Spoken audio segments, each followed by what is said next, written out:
గెలుపు వెనుక పరిగెత్తడం మాని ప్రయత్నం వెనుక పరిగెడితే గెలుపు నీ దరి చేరుతుంది.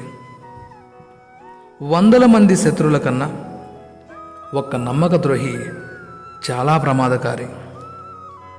నీ మంచి కోరుకునే వాళ్ళని ఎన్నడూ దూరం చేసుకోకు.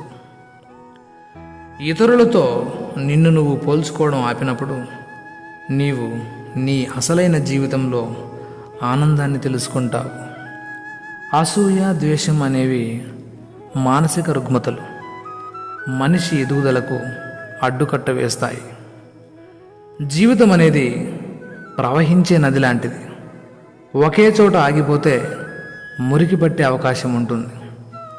ఇష్టం ఎక్కువ ఉన్న వారి మీద కోపం కూడా ఎక్కువ ఉంటుంది. ఎందుకంటే కోపం కూడా ప్రేమకు మరో రూపం కనుక. జీవితంలో కొన్నిసార్లు ఒంటరిగా నడవాల్సి వస్తుంది. ఆ ఒంటరితనమే జీవితంలో చాలా విలువైనటువంటి విషయాల్ని నేర్పిస్తుంది.